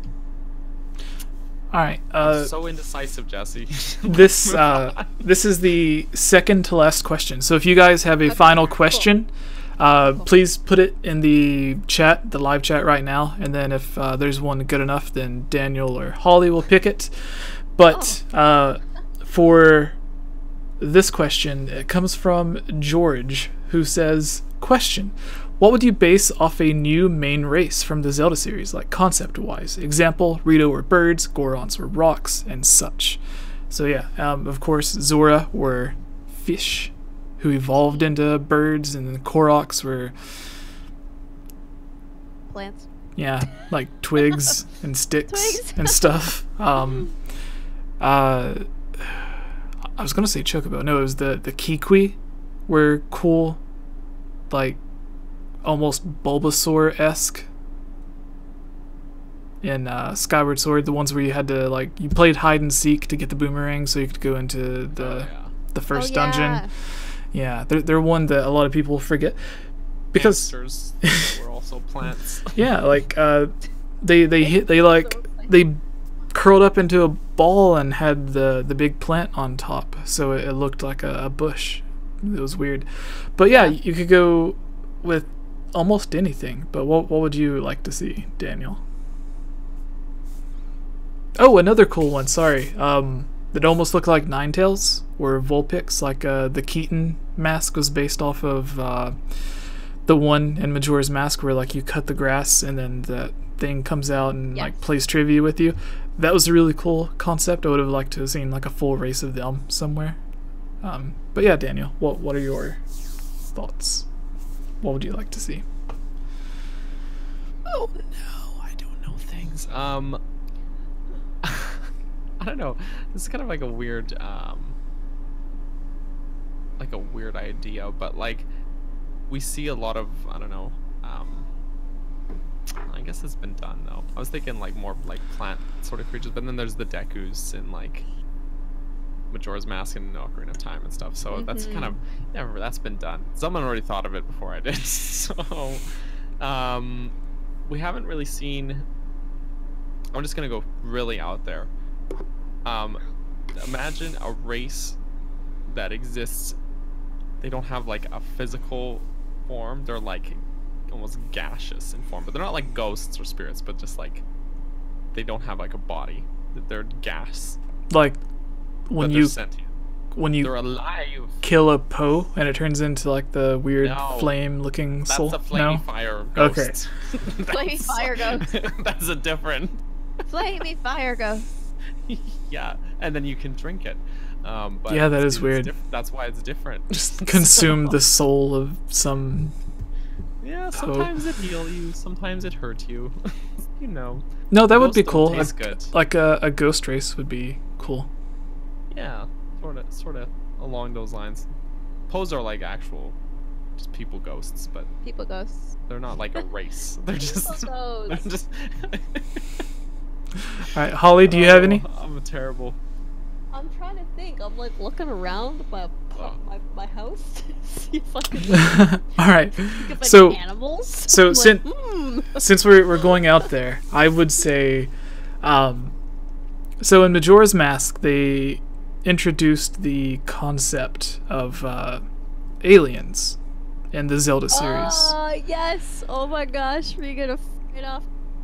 Yeah. Ranch. What are they Where called? did that The go? others or don't them? even- I No, don't were they called remember. just They don't, them? even, they don't have like even a name. They're just like. Yeah. It's just like they are coming. Yeah. Yeah. Oh my gosh. Too Yeah. spooky. Hey, can you Three spooky help us? by me. Yeah, and then Stealing in the cows. Breath of the Wild, they released the concept video. Have you seen it, Holly? Where like No. Link's running around from like the spaceships attacking. No, I don't think I am. Oh. I'm so behind everything. It was a concept video that they released at GDC when the game first came out, and it was just like Okay. one developer had, I guess because of Breath of the Wild, they wanted to do just new things. So a lot of Right. the developers that were working on the game all came up with their own ideas, and the ones that seemed interesting, Al Numa was Okay. basically just like, okay, work on that for like a week and give me your concept, and then we'll go through and pick out whatever. And then they showed off like they had brought back the Minish, like there was supposed to be an entire Minish village in Breath of the Wild that Okay. ended up not being in Right, there. yeah. Because it has like Link crouching down next to a bunch of tiny houses and stuff. There was also a Kokiri champion as well that got replaced by the Rito. But the what was it? The I would like the idea of a village that was kind of, maybe it was something like a version, not necessarily Kakariko Village, but a village like that. Like in Breath of the Wild, there's like Katina Village and a bunch of other villages. Like it's not just Kakariko as the main village. So I would Right, like yeah. something like that to where it was just an older village. Maybe something like Ramani Ranch and Majora's Mask, but more populated, kind of like Ordon Village was a ranch, but it was also a small village with a Yeah. bunch of people. Having something like that to where everyone was like forced out because the aliens invaded, kind of like in Majora's Mask, but then they just never left. Like maybe like they could come up with something comical on why they're there, like instead of coming back every year to like steal cows because they just love the milk so much, they were like, instead of like, Dude, Chateau Romani gives you unlimited magic yeah, power. so instead of like, they could come up with something just completely obscene and hilarious. It's just like they decided, instead of coming back every single year and making this month-long trip across the universe or whatever to kidnap these cows, they just decided it would be easier if we just lived there, Yeah. so we don't have to keep coming back every year. So Or they could just take 2 cows and just. There's enough, but there's so much land, and you know the devastated Breath of the Wild Hyrule. They could set up shop somewhere. yeah, so it would be No. cool if just like Alien invasion. there was these aliens that look Alien different. invasion. There's no More real like a- people there. There's More just- like an immigration than an invasion. yeah. We invite you because Hyrule has been devastated. Please help us populate this planet. Yeah, it's like so my idea is, and I'm completely thinking of this on the spot, but like you go to the village and everyone there just seems a bit off, like they're speaking half English, like half broken English, like they Just aren't. trying to fit in. Yeah, and like they almost seem like whenever people like when you hear stories of like the Men in Black that just like seem off or whatever, Yeah. or like the theories and stuff of like the Men in Black or the government, whatever, and like they seem normal, like look normal and everything, but something just seems off with them. I imagine it would be something like that, to where like they don't know how to be human, so you get to this village and everyone just seems weird, and you're just like, okay, well that's just like a weird village, Yeah, whatever. it's a weird And then later on in the game, like you find out like, oh well, they say long ago aliens came and people ran away from this village and the aliens just took over, and it's like their main produce or whatever, like their main export is just like really good milk. It's like, Yeah, Halo Justin, we're doing the mailbag. yeah. Okay. We actually answered your question earlier. Yeah. You gotta go rewind. I listened to it. Yeah. You missed it. So, So funny. yeah, so just like the aliens came, take over a village, and then they just like stay there instead of like constantly coming back to kidnap these poor cows and terrorize a village. So, Holly, do you have a final question picked out since you are our guest? Sure. I like this one because I also have a child. Hey, all of us too. Yes, children. We're all fathers here. Yes, we're all fathers. No. So this is from Fallen Nacho, I guess. I was checking out your Patreon, Jesse, I'm assuming, and noticed your new father. As a fellow father of a 3-year-old girl and 1-year-old boy, I'd like to know how you plan on introducing your daughter to the video game world. Oh, there was a similar. Oh. I think there was a similar question in Discord. I think I just forgot to take this out of the mailbag because I think we did. Oh. Answer it. Oh, dang it! That's You answered okay. it last week. Well, Go it's ahead and answer it. it's still good. Yeah, Holly, you're new. They haven't heard your answer. Here, so. Oh, well, I have a 6-year-old, so... Yeah. So, but they haven't heard your answer. So, do you have a Yeah. story on how he was introduced? I was like, here's Nintendo. Start. No, so... You must begin. Yes, exactly. You must I'm begin locking your the door. journey. Yes. No, so yeah, my son Raynon, so I have a fiance, JR, and he has a son, so technically, like, by blood, Raynon is not my child, but I have taken him in. He's now my child, so stepson, technically. And JR is a huge sports person, basketball player, all that kind of stuff, and I'm the one that plays video games. So before I was around, I don't think Raynon really played too much video games. I think he had some stuff on his tablet, you know, iPad, tablets, whatever, which is garbage. So as soon as I came into the situation, I was like, you're not playing those games anymore, they're trash. I was just like, these are trash. So I bought him a Switch for his 5th birthday, and I was just like, if you're going to play video games, which I'm totally about, you're going to play real video games, and you're going to learn how to read while you play video games. Because guess what? Unlike tablet and iPhone garbage games, it's like green equals yes, red equals no, and it's just like, it's so easy for children to decipher.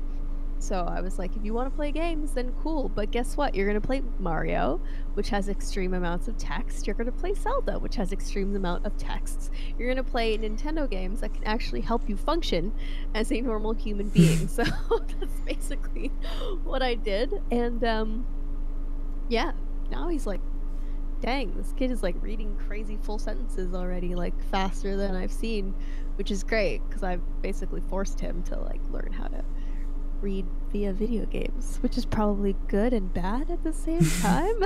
I'm not really sure, but I grew up playing N64 with my brother and sister, and I think as long as you play video games with your child, you're fine, right? If you put them in a corner with like an Apple product and let them sit there in solitude for 2 hours as a distraction, that's bad. But I feel like if you're constantly playing with your kid, then that's good. So there are ways. There's nothing wrong with video games, obviously. The 3 of us love video games, and we've kind of like made our living off of it, basically. So as long as you do it properly with your kids, there's like no harm in it. It's actually quite good, right? Video games teach you some serious dope stuff. Yeah, so I have a story kind of similar to that. Ocarina of Time.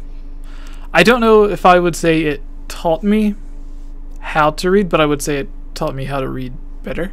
Because I remember there was, like, when I first began playing the game, I was old enough to, like, know everything. But then there was, like, longer words that were in the game that I didn't really know existed. And then there were some shorter words that kind of like...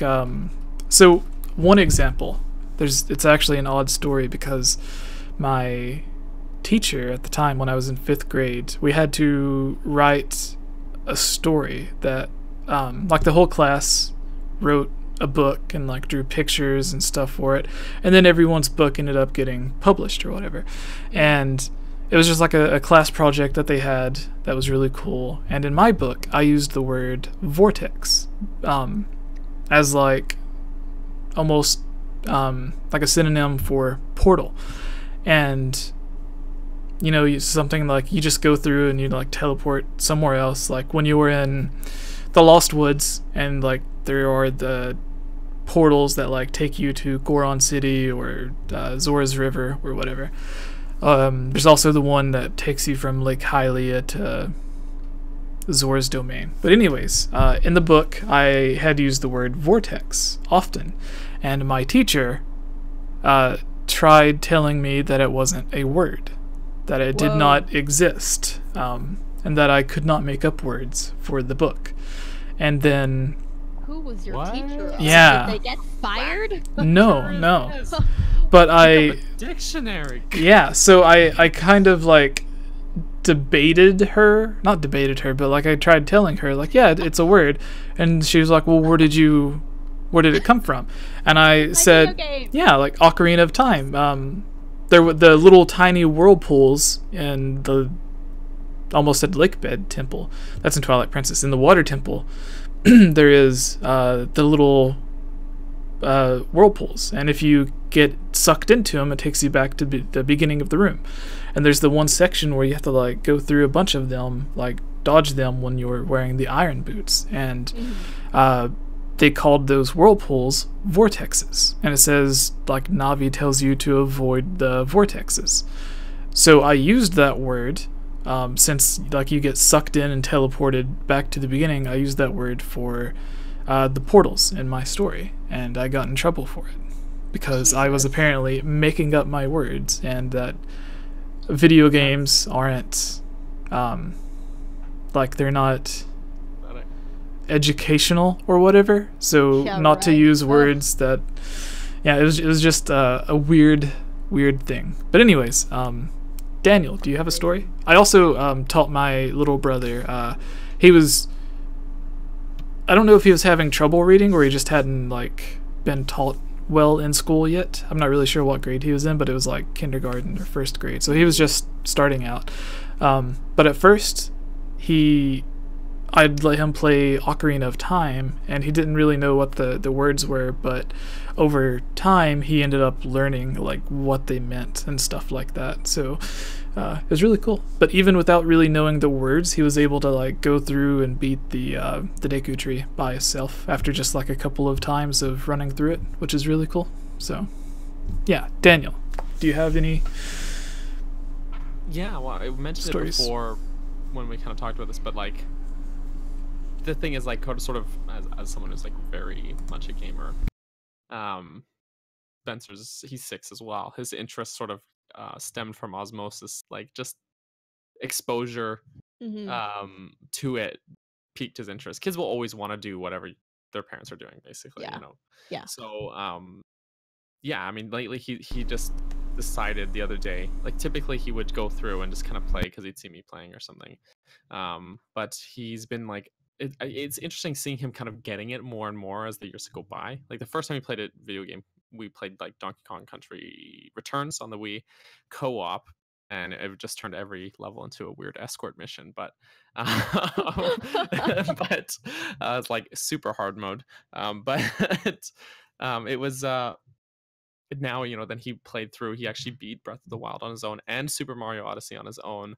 And then the other day he decided he wanted to start playing through Twilight Princess from the beginning of the game, and it's cool.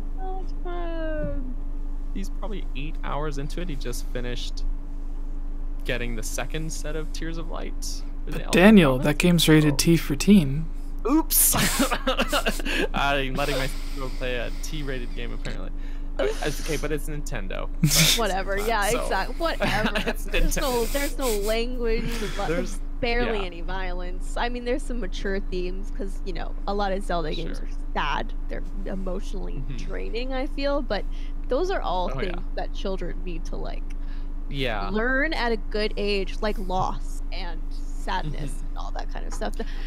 Yeah, like Ocarina of Time, the Deku tree just like dies at the very beginning, and you're like, what? What? What's Majora's Mask? About the destruction of nature and what happens when like the world becomes out of balance, and it's terrifying. It's sad. And in Majora's Mask, which is a game rated E for everyone, you pull a person out of the water, and then like you see his body floating. You pull him out of the water, and then he gets up, walks 3 steps, and then dies in front of you. See, the only reason why that game is rated E for everyone is because it's cuter, right? Twilight Princess is slightly more realistic art style, but Majora's Mask is far darker.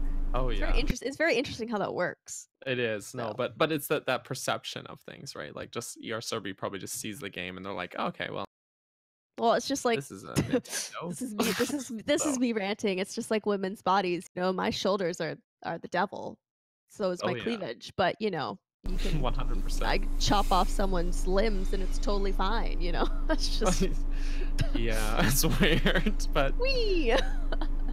That must have been it. It got the T rating because of Thelma.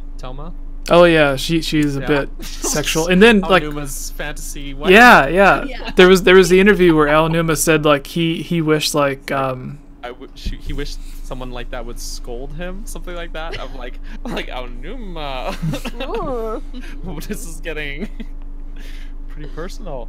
Yeah, but chopping the limbs off, that's like when you fight the stall childs in the field in Ocarina of Time, you literally chop their limbs off. Like if you just hit them once, like their arm will come off, and then you just have to like keep like tearing them apart. It's crazy. No, totally, but anyways, like that kid playing a T-rated game aside, I guess it's really neat seeing him just kind of like getting it more than, you know, just when he was like 3 and he just would basically just wander around and kill bokoblins or something.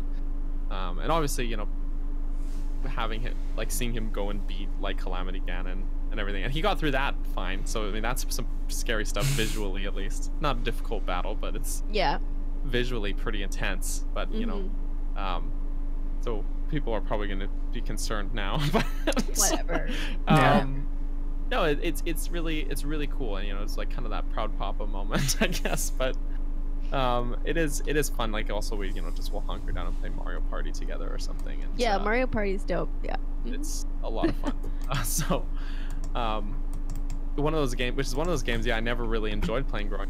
I would play by myself, and that was just never fun. But actually having a kid to sit down and play with it's a way better time, I gotta say. Yeah. Yeah, but it almost makes me wonder, like, part of me is like, okay, well, you know, these games are kind of just they're available to him, and you know, he shows varying levels of interest in all these different games. But if I start into a game, he'll be interested in it, right? But so like for a while I thought, like, how am I going to introduce him to these older Zelda games and stuff? But now him like wanting to go back and just like, I don't have to put in you don't have to put in the effort to be like, here's your homework for today, you have to beat these 3 dungeons, or you know, they're gonna see it and be interested in just get into it on their own, just because they see that you're interested in it almost. So yeah, it's try to loop that back around to what the question actually was about.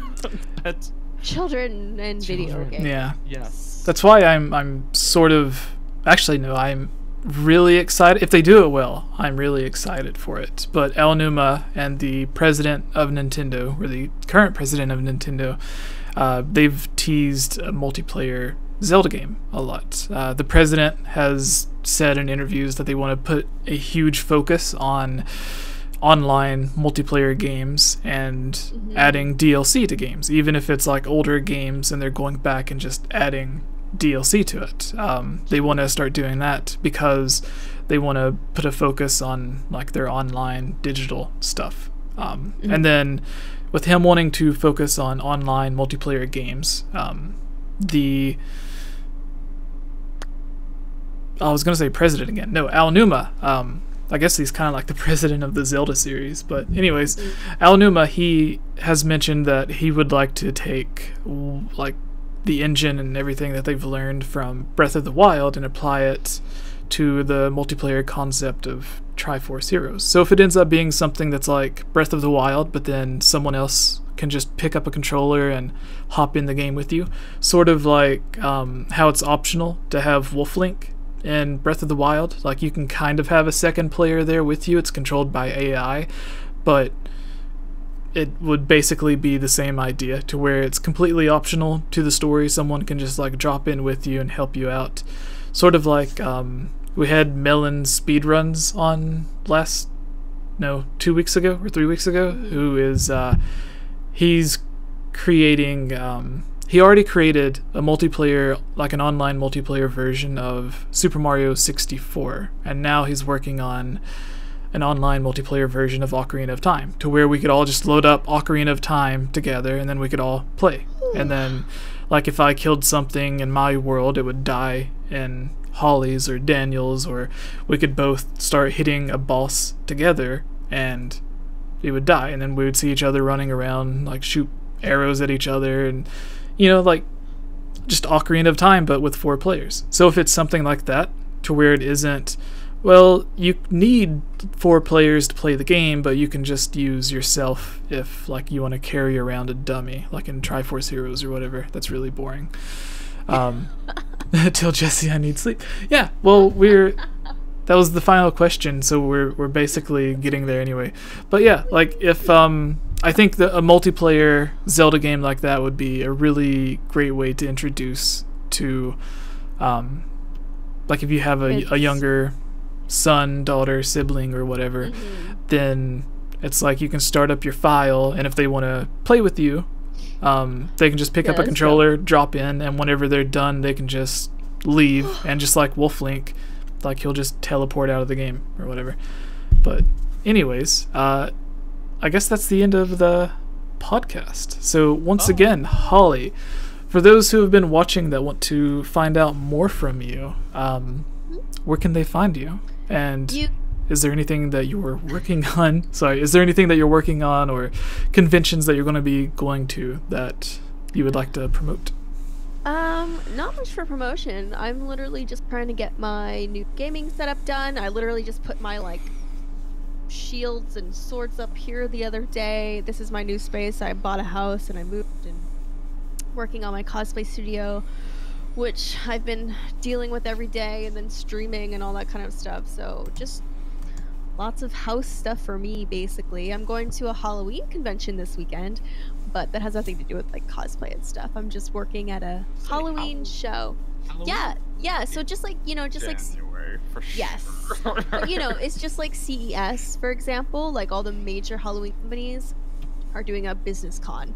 So I'm hired by a company, and they're flying me out to do their social media and work for them.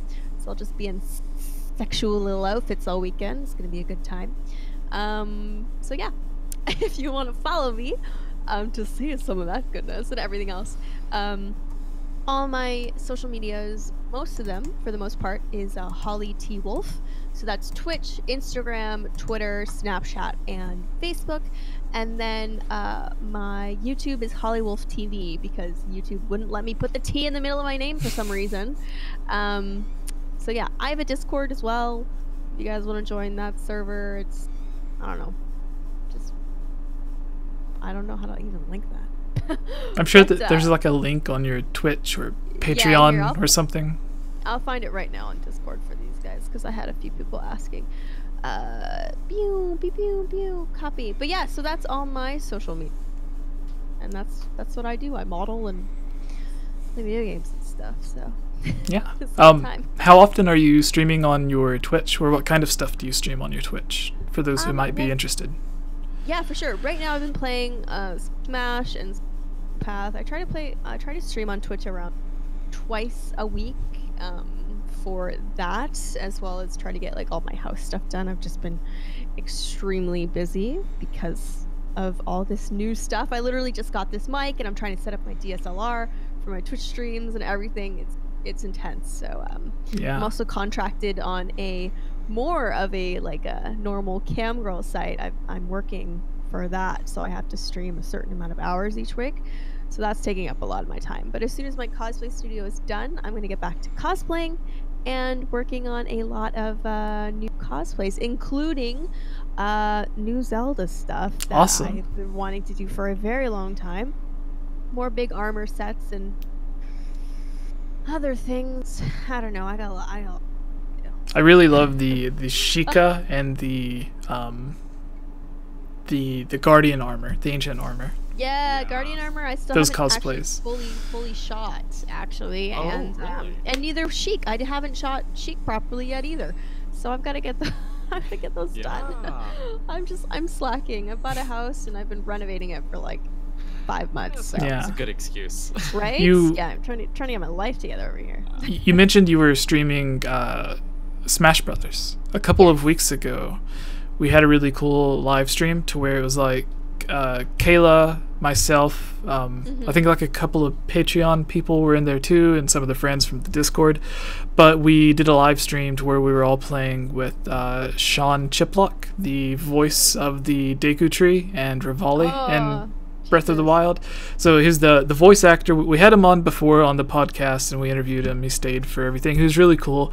And we sometimes catch up or whatever, and I asked him if he wanted to join for Smash Brothers. Did not know that he is an actual He's a really Smash good player. yeah, We're competitor Oh, player. no. So like literally the night before we did our live stream, he had went to whatever city he's in. He went to like a local competition that was being held, and he won. Like he just walked in, played everyone, won like it was nothing, came back, played against us. There's like 4 or 5 people that were taking turns playing against him one-on-one. None of us beat him one time. He won every single round. But anyways, Daniel, what's up with you? Where can people find your beautiful face? No, I'm the one that's Daniel. Yeah, that's Your beautiful face. Oh, this no, one? the blonde is Daniel. Yeah. So- No, Daniel. Where can people find you? Yes, I'm Daniel. You obviously can find me on this podcast every week, unless I'm dead or dying. Then I skip the podcast to recover. But Wow. otherwise, feel free to follow me on Twitter, Instagram, and Twitch at CaptBurgerson. That's CaptBurgerson.